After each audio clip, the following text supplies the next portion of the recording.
그가 버튼을 누르며 5천년으로 즐거운 여행이 되라고 하더군요. 바로 이겁니다.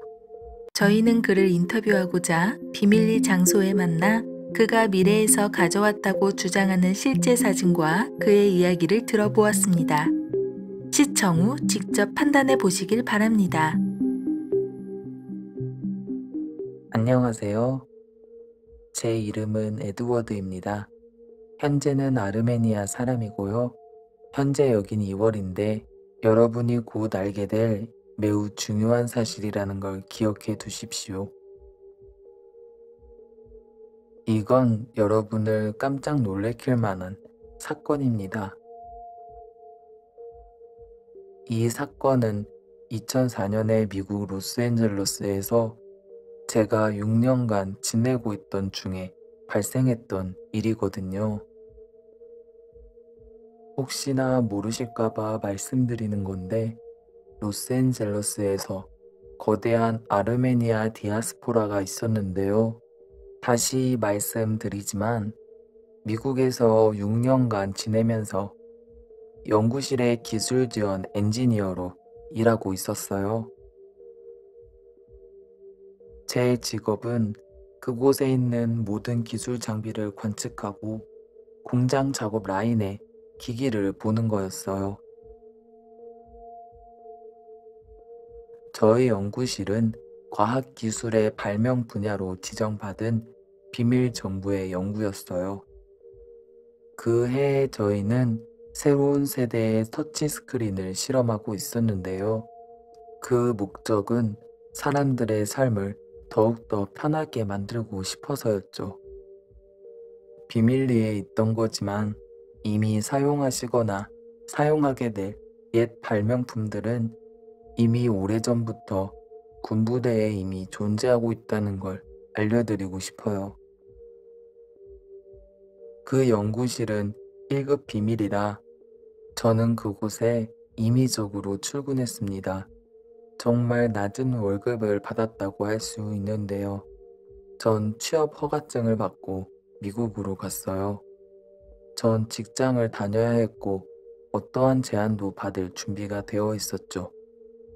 그래서 전 그곳에 출근을 했던 거고요. 그 연구실은 한 빌딩에 있었는데 위치는 모두가 다 아시는 그런 곳에 있었어요.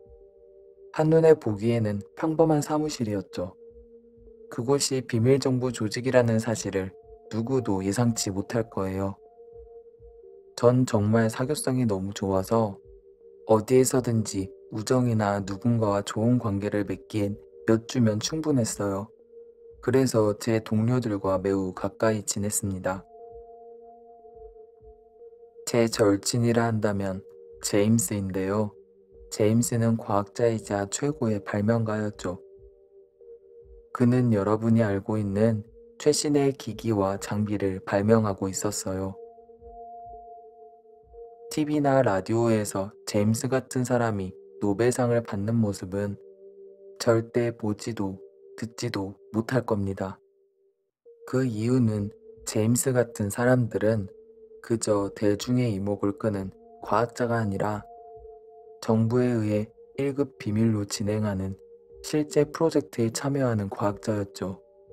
여러분이 알고 계시는 모든 과학자는 군부대나 우주, 그리고 군대 무기와 같은 실제 프로젝트를 감추려고 쓰인 일종의 위장 같은 겁니다.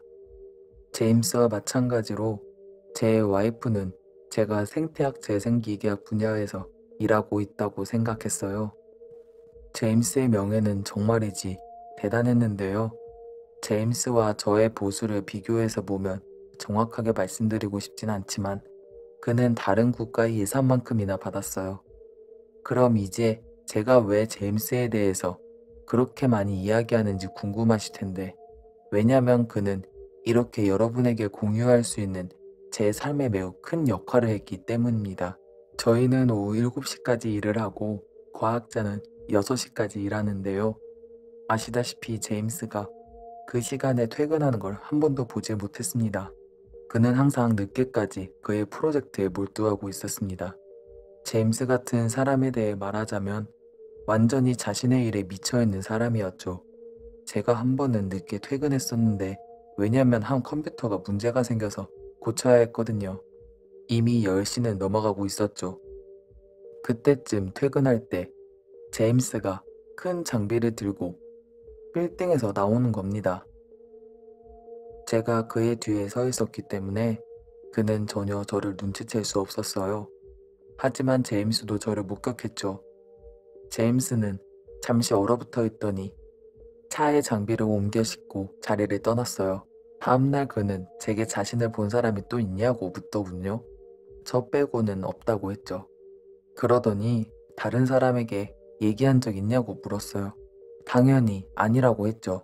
왜냐면 그는 제 친구고 그와 이야기하기 전까지는 어떤 것도 말할 생각이 없었어요. 제임스는 일이 끝나면 저녁을 같이 하자고 하더군요. 일이 끝나고 그가 제 사무실에 왔어요. 그의 차를 타고 고급 레스토랑에 갔죠. 그리고 마침내 그가 지난 1년간 그가 작업한 연구실의 장비를 꺼내왔던 어제의 일에 대해 이야기를 하기 시작했죠. 그건 정말 큰 기계의 부품이었거든요. 그러더니 제임스는 그의 일에 보조자가 되어달라고 요청했어요. 왜냐하면 저는 규칙을 어기는데 두려워할 일반적인 미국인이 아니었기 때문이죠. 저희는 레스토랑에 나와서 차를 타고 약 30분가량 지나 한 오두막집에 도착했어요. 가는 길 내내 전 계속 질문을 해봤지만 제임스의 대답은 항상 같았어요. 도착하니 모든 게 이해가 가더라고요. 어쨌든 저흰 그 오두막집에 들어갔어요. 그는 그 집을 연구 목적으로 특별하게 지었고 누구도 알지 못한다고 하더라고요. 그 집 안은 완전히 비어 있었고 창문은 검은 시트로 닫혀 있었어요. 전 그를 따라 방에 들어갔고 마치 초현대적인 프로젝트로 보이는 기계를 보았어요. 왜냐하면 엄청 큰 금속 의자랑 수많은 전선들 그리고 플라스크에는 이상한 액체들로 가득했거든요. 그게 바로 타임머신이었어요. 그는 이 타임머신을 만들기 위해서 부품 찾기가 얼마나 힘이 들었고 얼마나 노력을 들였는지 이야기했어요. 무슨 말을 할지 몰라서 그냥 듣고만 있었죠. 우리가 그의 방에 갔을 때 전자발전기를 보여줬는데 그것은 지난밤 연구실에서 가져온 거더라고요. 그는 제게 무엇을 해야 하고 어떻게 도와야 하는지 알려줬어요. 제임스는 제가 실험 대상자가 되어 시간 여행을 했으면 좋겠다고 하더군요. 그의 제안은 너무나 충격적이라서 거절했지만 그는 제가 시간 여행을 하면 저의 시민권 관련된 문제를 해결하고 미국 시민이 될 수 있을 거라고 말했어요. 그 당시에 저는 그 문제로 어려움을 겪고 있었기 때문에 생계 비용 벌기도 부족했거든요. 모두가 그러듯이 저도 아메리칸 드림을 가지고 있었어요. 그럼 5월 18일에 있었던 이야기를 시작할게요. 예상하신 대로 전 그의 제안을 받아들였어요. 전 금속 의자에 앉았고 그가 이상한 기기를 제게 건네줬어요. 그건 특별한 카메라라고 하더군요. 그 카메라를 가지고 미래 사진을 찍을 수 있다고 했어요. 그러고선 그가 버튼을 누르면서 5000년으로 즐거운 여행이 되라고 하더군요. 그 장소에 도착한 것 같았어요. 믿을 수가 없었어요. 전 큰 나무로 만들어진 연단 위에 서 있었는데 그뿐만 아니라 집, 건물, 차량 모두 나무로 만들어져 있었죠. 그리고 전 로스앤젤러스와 동일한 장소라는 걸 깨닫게 되었지만 그곳은 물속 안에 있었어요. 그곳은 물에 잠겨서 온 도시가 물속에 있었고 사람들은 그 물 위에서 살고 있었어요. 커다란 나무 연단 위에 한 남자가 갑자기 다가왔는데 그는 마치 선사시대의 사람처럼 보였어요. 그는 제게 다가와 그곳에서 사는 사람이냐고 묻더라고요. 그래서 전 2004년에서 왔다고 말했어요. 그러더니 그를 따라오라고 하더군요. 한 목재집에 들어갔는데 그곳 한가운데 앉아있는 한 사람을 보았죠. 제 생각엔 그가 사람들 집단의 리더인 것 같더라고요. 전 그에게 2004년에서 왔다고 말했어요. 그는 제가 증명하길 원했어요. 그래서 전 여행 전에 제임스가 준 카메라를 그에게 보여줬고 그제서야 제 말을 믿어주기 시작했어요. 그리고 나서 저희는 또 다른 방에 갔는데 물론 나무로 지어져 있었고요. 그는 어떻게 도시가 물에 잠기게 됐고 종마루 상황에 대한 이유를 말해주기 시작했어요. 종말의 이유는 바로 지구온난화 때문이었어요. 두 극지방의 빙하가 녹을 만큼 지구온난화가 심해져 온 세상이 물에 잠기고 말았죠. 그래서 침수가 일어났던 겁니다. 왜냐면 대기의 이산화탄소가 너무 많아지면서 자연 순상지는 천천히 파괴되었고 태양의 직사광선은 막지 못했던 거죠. 그의 이름은 잭이었는데요. 그는 그의 부인과 자녀랑 살고 있었는데 그 종마루 삶이 얼마나 비극적으로 바뀌었는지 말해주었어요. 홍수의 영향 중 하나로는 범죄 수준이 증가했다는 거였어요. 사람들은 이유 없이 서로를 죽였고 고작 빵 몇 조각이나 깨끗한 물병 하나 때문에 범죄가 일어났어요. 그곳의 인류는 짐승보다 못한 생명체인 거죠. 문명은 멈추었어요. 수십억 명이 죽었고요. 전 그 집에서 나와 나무로 만들어진 연단 경계로 가서 로스앤젤러스에 수중을 찍으러 갔습니다. 잭과 함께 저는 목재 도시를 따라 걷기 시작했어요. 그곳의 사람들은 작은 마을을 이루어 거기서 살고 있더라고요. 그곳에는 모두가 굶주려 있었어요. 하지만 그중 가장 큰 문제는 깨끗한 물이 부족하다는 거였죠. 게다가 빙하가 녹아 침수되는 바람에 해수면이 상승했죠. 바다의 물은 마실 수가 없잖아요. 심지어 요즘에도 깨끗한 물을 찾기가 쉽지 않죠. 제고품도 점점 줄어들고 있고요. 제가 있었던 5000년 그곳에 무슨 일이 일어났는지 상상해 보세요. 깨끗한 물 부족 문제는 많은 일들을 야기시켰어요. 예를 들자면 여러 질병과 감염들을 말이죠. 그곳의 생활 수준은 정말 낮았어요. 러슈모어의 선들이 차단되어 있었는데 러슈모어라고 불리었던 이유는 화재가 그곳에서 났기 때문이죠. 잭은 낮은 생활 수준에도 불구하고 그들은 거의 불멸의 존재라고 말했어요. 왜냐면 침수 전에 인간의 문명사회는 최상의 발달 상태에 있었다고 하더라고요. 잭의 나이가 어떻게 되는지 아세요? 그가 말한 바로는 4002년에 태어났다고 해요. 2년이 지나면 그의 나이는 1000년이 된다는 게 상상이 가세요? 그의 병들어 보이는 모습에도 불구하고 그들의 몸 상태와 얼굴은 건강했어요. 그래서 전 잭에게 어떻게 인류의 퇴화를 멈추고 무슨 일이 일어났었는지 물어봤고 잭이 그 사실을 말해줬어요.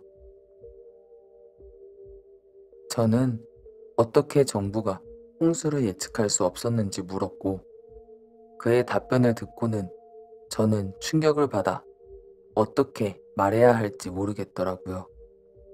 저는 눈만 동그랗게 뜬 채 얼어붙어 있었어요. 그 일은 바로 4028년에 세계의 리더가 결정을 내렸대요. 왜 사람에게 그렇게 많은 돈을 쓰느냐? 왜 그들의 안전이나 직업, 교육, 보험을 위해 지불하느냐? 왜 이들이 돈이나 권력, 기술, 과학 그리고 거의 불멸의 삶을 살고 있는데 사람들에게 시간과 삶을 소모하느냐? 그들은 그래서 지구를 떠나 다른 행성, 그러니까 다른 은하계로 떠나기로 결정을 내렸죠. 그리고 1년 안에 그들의 계획은 실현됐어요. 인류 수는 110억 명이었는데 45억 명이 지구를 떠났죠. 그리고 나머지 65억 명은 영향력 있는 부유한 사람들에 의해 버려지게 되었고요.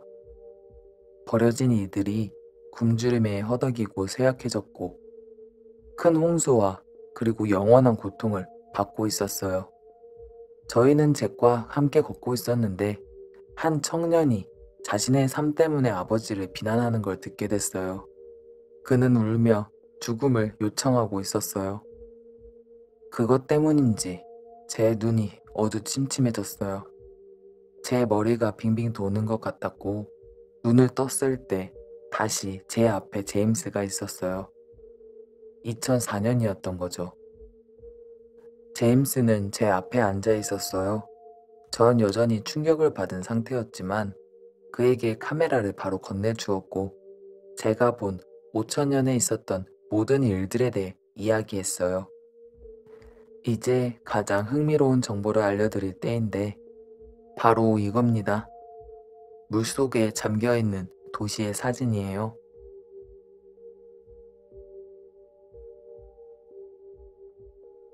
전 이 사진으로 제 시민권의 문제를 해결할 하나의 보증으로 가지고 다녔어요. 하지만 그거 아세요? 몇 주 후 저는 제 고향인 아르메니아로 돌아왔어요. 왜냐면 가능한 한 그 기억들과 정부 프로젝트 그리고 타임머신으로부터 최대한 멀리 떨어져 있고 싶었거든요. 어쨌든 이 사건에 대해 알려드리기에 앞서 제가 했던 말 기억하시나요? 지금 여기가 2월임을 기억하시라고 말씀드렸잖아요. 여기를 보십시오. 여길 보세요. 마치 이른 봄처럼 화창하고 따뜻한 날씨이지 않나요? 이곳은 다르카조어 도시에 있는 아르마니아에 있는데 지금 2월이에요. 보통 이곳 기후는 매우 추워요. 그래서 저희는 추운 겨울을 보내거든요. 영하 40도까지 내려가는데 지금은 그렇지 않아요. 지구 온난화가 이미 시작됐다는 얘기죠. 그래서 100년이 지나면 우린 같은 위험에 처할 거예요. 모든 곳이 물에 잠기고 마는 대재앙이 오겠죠. 대홍수가 있을 거예요. 제 이야기를 공유할 수 있도록 들어주셔서 감사드립니다. 에이펙스 TV에도 감사드리고요. 그럼 제가 말씀드린 거 생각해 봐주시길 바랍니다. 감사합니다. 어떻게 생각하시나요? 이 남성은 정말 미래를 다녀온 시간 여행자일까요? 아래 댓글을 통해 여러분의 의견을 듣고 싶습니다. 구독 후 다음 영상을 놓치지 않도록 알림을 켜놓는 걸 잊지 마세요. 다음 영상에서는 2030년을 다녀온 시간 여행자라고 주장하고 있는데요. 또한 다음 라이브 스트리밍 영상을 놓치지 않도록 알림을 켜놓는 걸 잊지 마세요. 곧 새로운 영상이 많이 나올 예정입니다. 그 중에서는 미래에서 셀카를 찍었다고 주장하는 한 여성과 6천만 년 전으로 과거 여행하여 직접 공룡을 봤다는 남성을 인터뷰했습니다. 시청해 주셔서 감사드리며 다음 영상에서 찾아뵙겠습니다. 감사합니다.